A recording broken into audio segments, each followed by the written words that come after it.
Donc c'est parti, je continue sur ma pièce. Donc ici maintenant, vous voyez de chaque côté de la pièce, nous avons des méplats. C'est-à-dire que votre pièce, elle est, le cylindre en fait, il a été usiné. Et sur commande numérique, vous devrez l'usiner. Donc ici, je resélectionne, vous voyez, cette surface-là par exemple. Vous pouvez même sélectionner cette surface-là. Vous vous mettez en face, esquisse.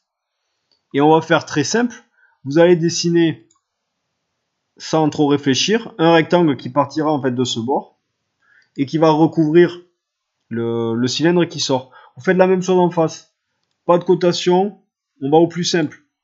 De chaque côté, en fait, vous avez réalisé un rectangle. Et maintenant, au lieu de faire comme tout à l'heure, ajouter de la matière, vous allez enlever la matière par extrusion. Et vu que vous voulez que ça enlève toute la matière, vous allez faire à travers tout. Et vous avez votre méplat qui est fait. On enregistre et on passe au volume suivant.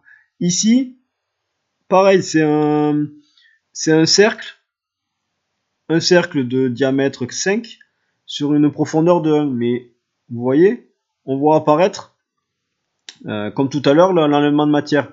Donc ici, pas de problème.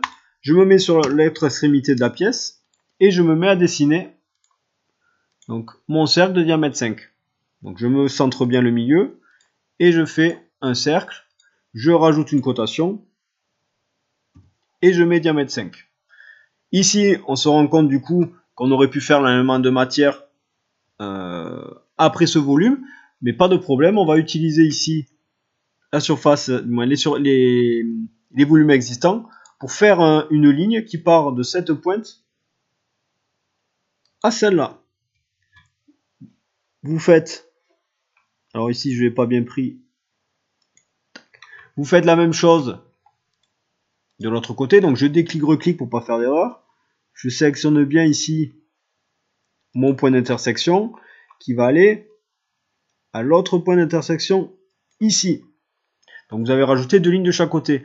Maintenant, l'idéal, c'est de prendre, ajuster les matières, et vous avez enlevé les deux cercles de chaque côté qui sont en trop. Et du coup, vous allez avoir ce volume-là que vous allez pouvoir extruder de 1 mm.